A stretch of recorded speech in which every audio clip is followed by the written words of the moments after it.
What really happened in Chautauqua County 50 years ago on this night? Did several teenagers really see a UFO, or did their imaginations run wild? This is a case that caught the attention of the U.S. Air Force and New York State Police. The location is a rural farm near Cherry Creek, about an hour drive south of Buffalo. That's where we find News 4's Luke Moretti taking a fresh look at one of the few UFO cases the government could not explain. August 19th, 1965, near Cherry Creek, Chautauqua County. I think something unusual really did happen. It's 8:20 in the evening. 16-year-old Harold Butcher is milking cows in the barn on Aldrich Hill Road. I know he saw something. I know I saw something. Harold hears a bull outside in the field making a screeching sound. He rushes to the window to see what's going on. He sees what appears to be a large football-shaped object, silver in color. Robert Butcher was 14 years old at the time. He remembers his brother Harold running over to the farmhouse, all excited. He said, "Come quick, a big old flying saucer or something that just landed in the cow pasture." Harold reported that a radio in the barn was making a loud static noise, and that the object itself, about 500 feet from the barn, was making a beeping sound. He later described it as having a pair of vertical seams running up and down the side. He estimated the size to be about 50 feet long and maybe 20 feet thick. He sees the object hovering over this big tree. Robert Galgansky, a retired transportation research safety engineer, has examined the Cherry Creek incident extensively. You can't tell whether the object landed in the pasture or not, because there's an elevation rise between where he was at the barn and where and the area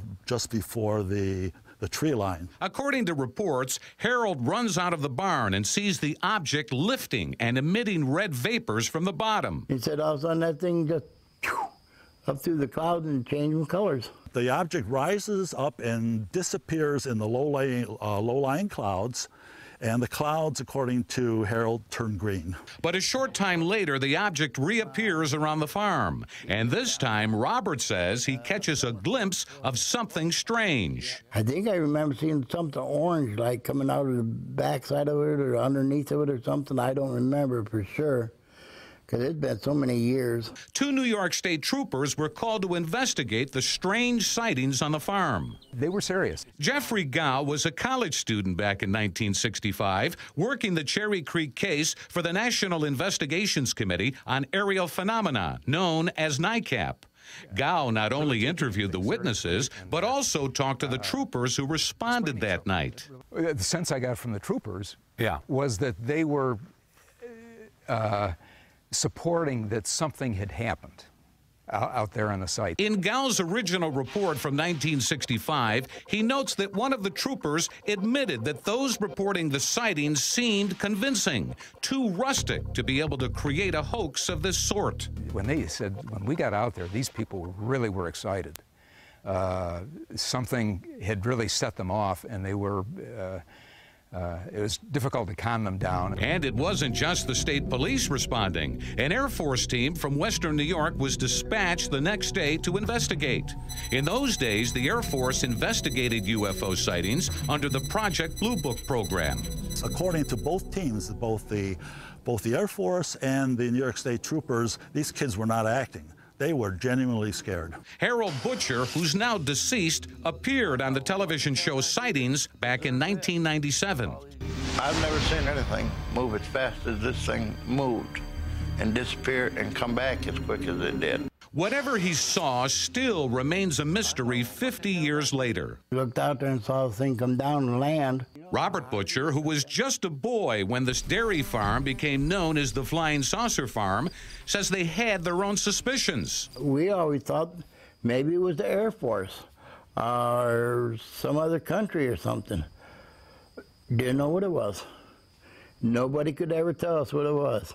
The Air Force's Project Blue Book, which ended in 1969, labeled the Cherry Creek incident as unidentified, since there is no definite, concrete explanation. It means that they cannot explain it as any conventional man-made object, any normal phenomenon, atmospheric or stellar, or it wasn't a hoax. Of the thousands of UFO sighting reports examined by the agency over 2 decades, only around 5% fall into the unknown category.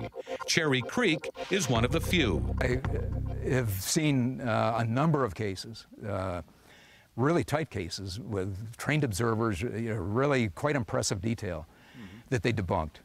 Easily debunked. And I thought this one, well, I expected this one to go the same route because they could have more easily done it to this one, but they didn't. But Galgansky says he noticed some discrepancies in Harold's version when he reinvestigated the case in the mid-1990s and interviewed Harold by phone. One, that the object had legs, like tripod-like legs that came out of the bottom, which do not appear in any of the NICAP team's reports. Original reporting on this. Yeah. In Jeffrey Gow's original report from 1965, he states that on occasion he noticed Harold coloring in some details of the story. Right down to the description of the object and different things that to me seemed a little bit too much detailed. Over the course of 30 years, this is the fish story that gets better and better and better. He stuck to the story all these years. Yes, right? He did. Right. Is there any chance that you think he made it up?